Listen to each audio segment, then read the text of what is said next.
É possível um vulcão entrar em erupção no Brasil em 2023? Será que é um vulcão escondido em São Paulo? E o suposto vulcão de Nova Iguaçu, no Rio de Janeiro? Qual é a verdade sobre ele? E se eu disser que existe um vulcão que pode causar um caos global em caso de erupção?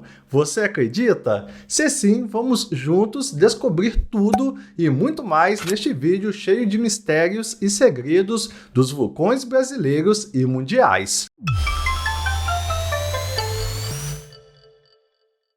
Seja bem-vindo ao canal Tudo sobre Geografia. Eu sou o professor Bruno Barros e aqui nós trazemos vídeos sobre astronomia, fenômenos da natureza e aulas de geografia. Se você tem interesse nesse tipo de assunto, já se inscreve no canal e deixa o seu like para fortalecer a nossa comunidade educativa aqui do YouTube.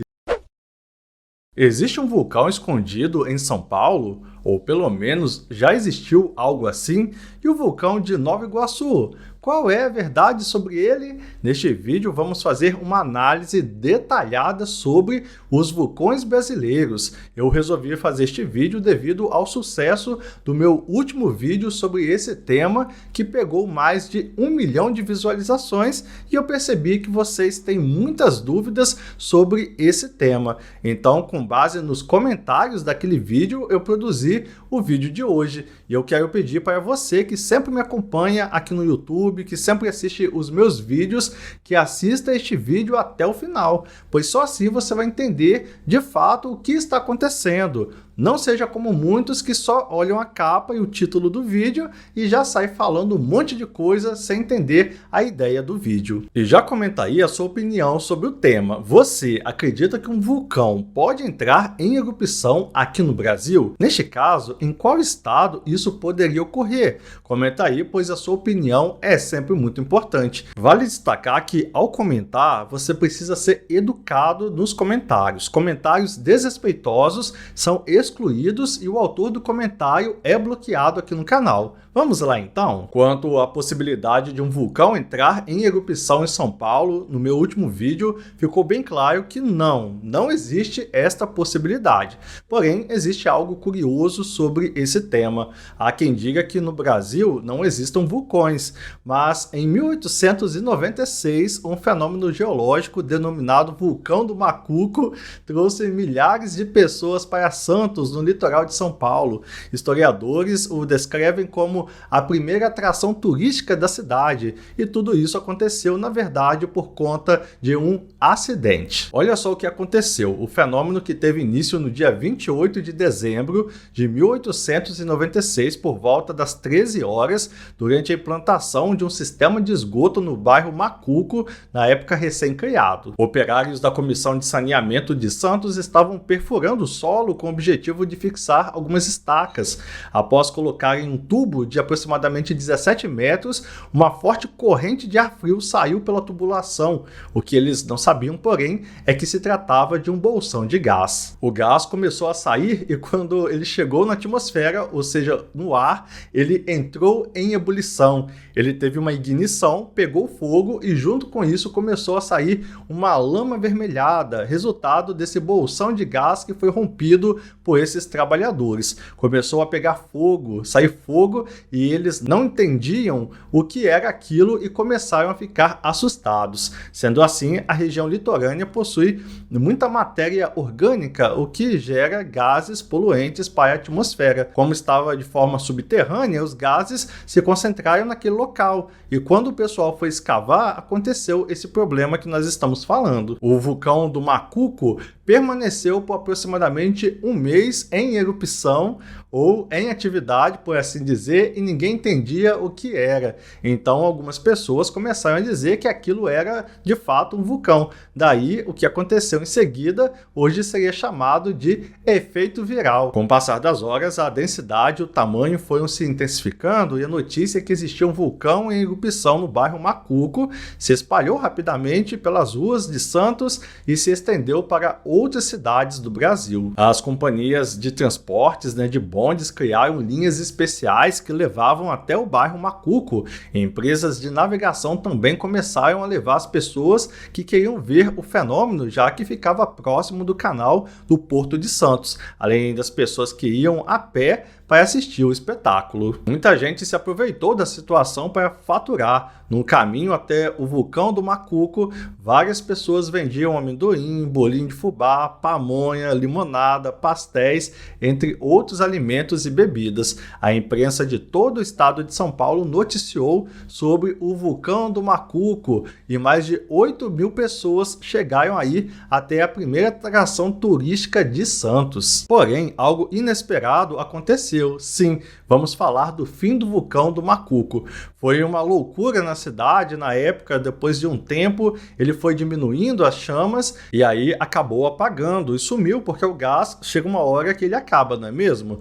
Vale acrescentar ainda que logo depois descobriram que era um bolsão de gás, mas como já estava popularmente conhecido como vulcão, permaneceu desta forma. É um grande fato para a história da cidade. Um dos fatos curiosos da história de Santos é esse vulcão, essa história do vulcão. É algo que realmente passa de geração em geração. Interessante essa história do vulcão do Macuco, não é mesmo? Agora vamos falar sobre outro vulcão que vocês sempre me perguntam nos comentários. É o lendário vulcão de Nova Iguaçu, no estado do Rio de Janeiro. Você sabia que tem um vulcão em Nova Iguaçu? Será que tem mesmo? Muitos moradores da Baixada Fluminense já ouviram falar sobre o vulcão de Nova Iguaçu, que fica localizado no Parque Natural Municipal de Nova Iguaçu, popularmente apelidado de Parque do Vulcão. A área de 1.100 hectares conta com lagos e cachoeiras e por isso atrai muitos visitantes. No entanto, o principal questionamento que passa pelas histórias que os moradores do município escutam é: realmente há um vulcão em Nova Iguaçu? A resposta é não. O chamado vulcão de Nova Iguaçu foi inicialmente descoberto em 1977 pelos geólogos Vitor Klein e André Calixto Vieira. Eles viram a ocorrência de rochas vulcânicas que, dispostas de forma circular, cobriam uma extensa área da Serra do Madureira, no maciço do Jericinó. Eles entenderam que havia um antigo edifício vulcânico cujo topo seria uma cratera, então eles constataram a presença de fragmentos de um vulcão. Só que 20 anos se passaram e novas tecnologias e técnicas de pesquisa permitiram aos geólogos uma atualização dessa perspectiva. Com os novos estudos foi descoberto que, na verdade, trata-se de uma câmara magmática, ou seja, a estrutura nunca foi um vulcão. Uma câmara magmática alimenta dutos que chegam até os vulcões, permitindo a liberação da lava. Com a abertura do Oceano Atlântico, houve a formação de um conjunto de linhas de fraqueza no sudeste, que permitiu esse extravasamento do magma. É um magma pobre em sílica, por isso que leva o nome de alcalino. Só para esclarecer, embaixo da terra chamamos de magma, quando chega à superfície chamamos de lava. Então o que chamamos de vulcão de Nova Iguaçu é uma câmara magmática que foi exumada com os processos erosivos depois de 60 milhões de anos. Isso quer dizer que tudo que estava em cima foi arrastado pela chuva, rios, ventos, e o que estava embaixo, a câmara magmática, foi exposto. Vale ressaltar então que a estrutura existente em Nova Iguaçu nunca foi um vulcão inativo, como é dito popularmente. Uma pergunta simples que fazem: se pode haver derramamento magmático daqui a 40 ou 100 anos talvez. Não era um vulcão, então não tem como ficar ativo. Vale destacar também que, mesmo não havendo um vulcão, a área é de suma importância para as pesquisas.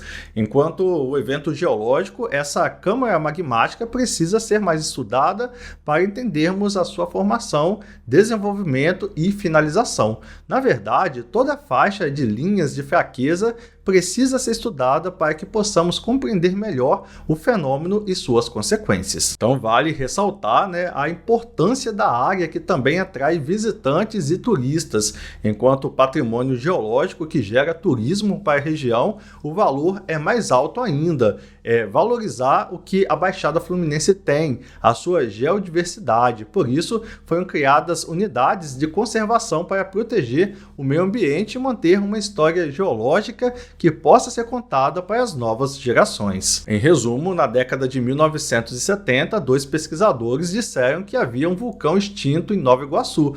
A partir de 2004, a mídia começou a falar sobre isso e as pessoas começaram a querer fazer um parque em homenagem ao vulcão. Mas, em 2006, outros pesquisadores estudaram as rochas da região e descobriram que elas não eram de um vulcão, mas sim de um tipo diferente de formação geológica. Então, em 2009, a comunidade científica concordou que não havia vulcão em Nova Iguaçu. As rochas da região eram, na verdade, parte de uma estrutura subterrânea rara que é exposta na superfície da Terra. No entanto, muitas pessoas ainda acreditam que há um vulcão em Nova Iguaçu e isso é promovido por grupos de turismo, mas a região não deixa de ser importante e vale a pena sim visitar. Me conta aí se você acredita na existência do vulcão de Nova Iguaçu. E o terceiro vulcão brasileiro que vamos analisar agora é o vulcão em Poços de Caldas.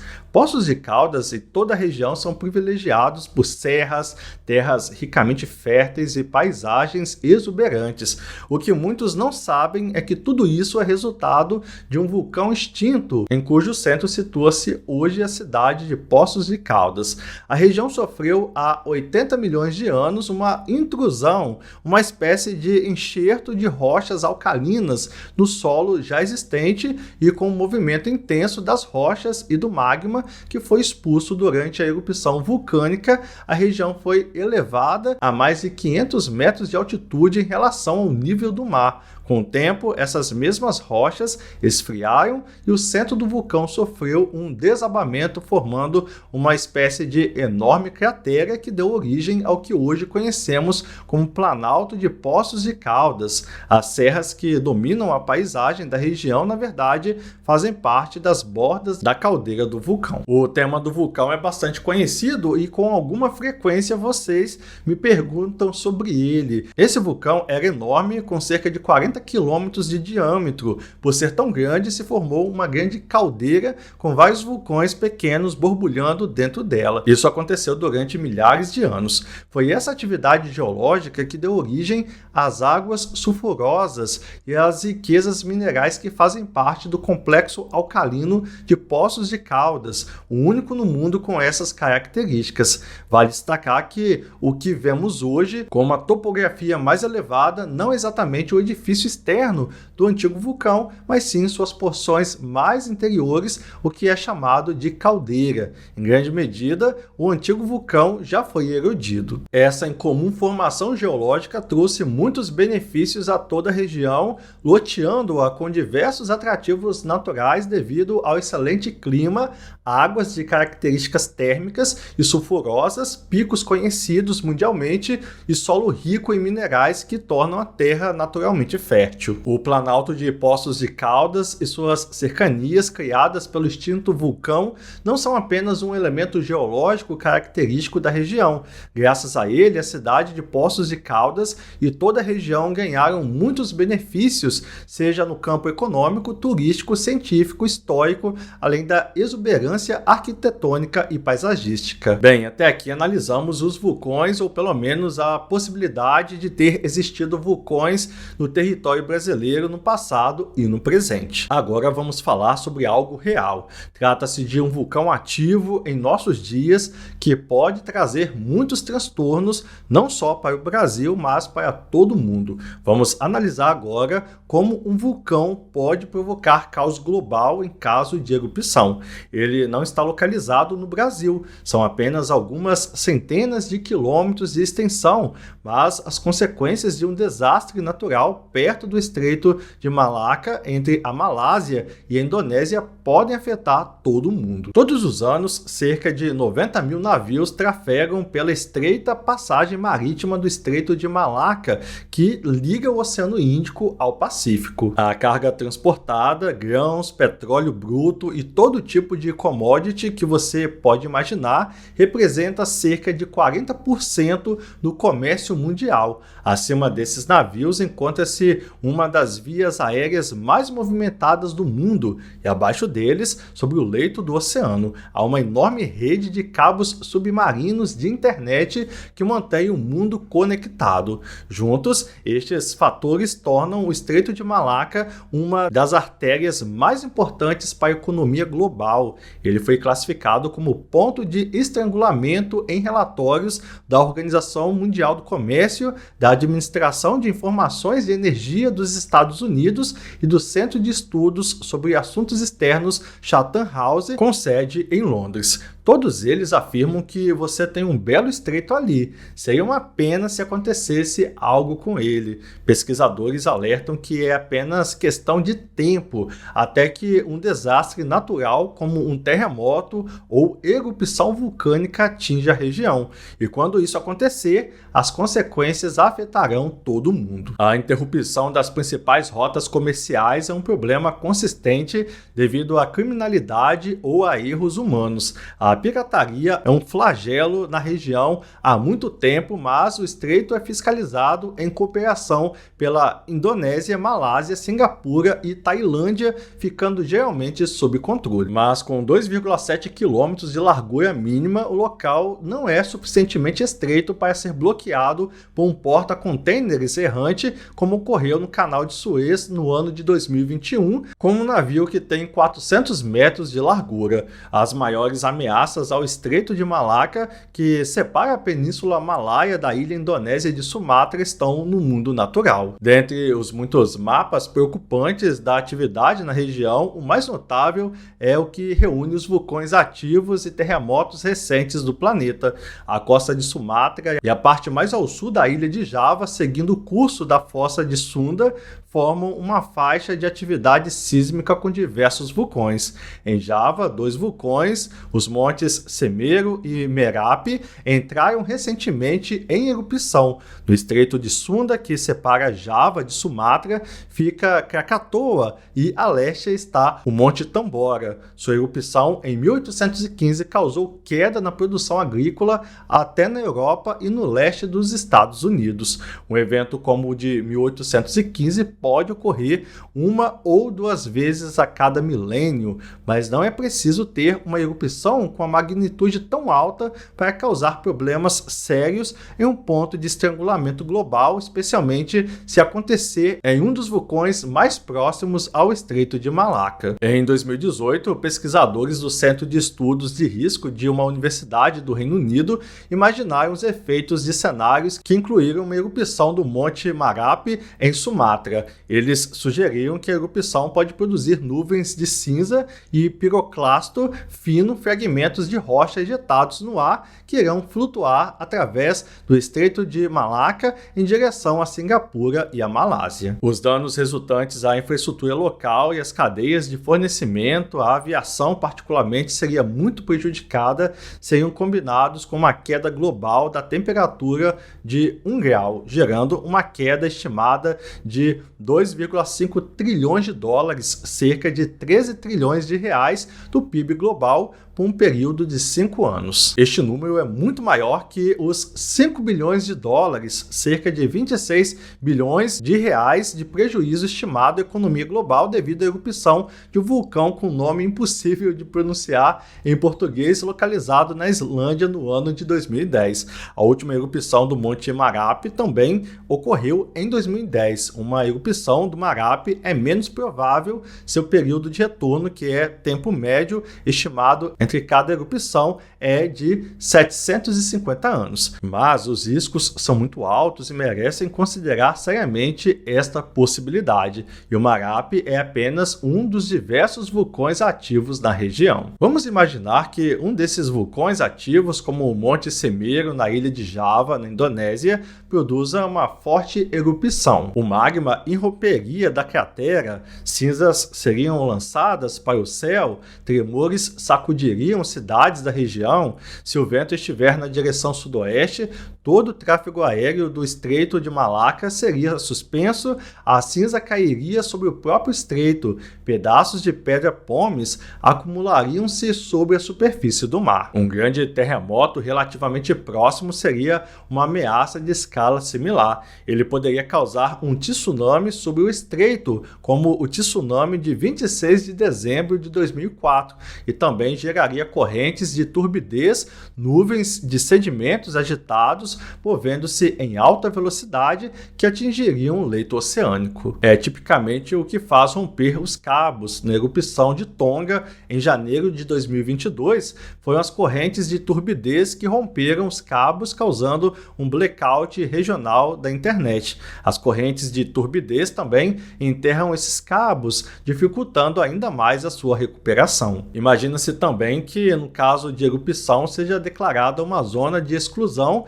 forçando os navios a seguir outro caminho. O redirecionamento dos navios teria efeito sobre o comércio global, mas o sistema deve acabar conseguindo lidar com a situação. E haveria ainda a questão dos aviões em terra. A erupção de um vulcão na Islândia gerou a proibição do uso do espaço aéreo por 6 dias, trazendo problemas para milhões de pessoas. E ainda pior seria o corte dos cabos submarinos, que causariam um caos econômico mundial. O que pode ser feito então para tentar conter isso? O que podemos fazer para tornar o estreito menos vulnerável?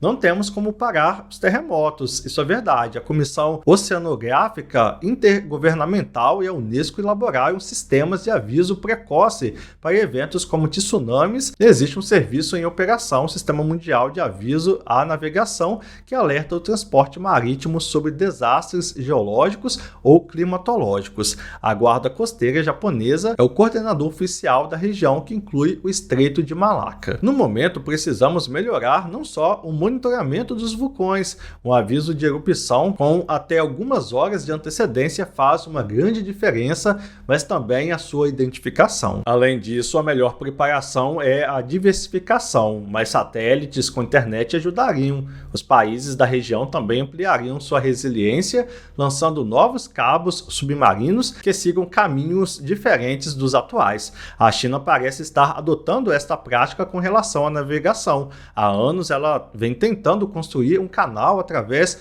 do sul da Tailândia, eliminando a necessidade de seguir pelo Estreito de Malaca. O canal da Tailândia, como é chamado, reduziria os custos de combustível, fornecendo um atalho para o transporte de petróleo bruto, mas também acrescentaria resiliência significativa ao transporte marítimo chinês. Após desvendarmos os mistérios e segredos dos vulcões brasileiros e mundiais, podemos concluir que a natureza é imprevisível e pode nos surpreender a qualquer momento. Embora não exista evidência científica de que um vulcão vai entrar em erupção no Brasil neste ano de 2023, é importante estarmos preparados e conscientes dos riscos que os vulcões podem representar. Ao longo do vídeo, descobrimos informações interessantes sobre o suposto vulcão em São Paulo e o vulcão de Nova Iguaçu, no Rio de Janeiro, além de explorarmos o vulcão que pode causar um caos global em caso de erupção.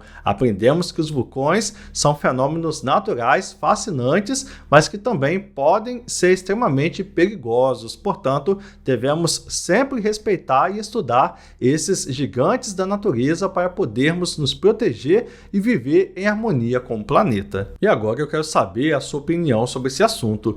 Você já conhecia algumas dessas informações sobre vulcões brasileiros e mundiais? Já viveu alguma experiência próxima a um vulcão?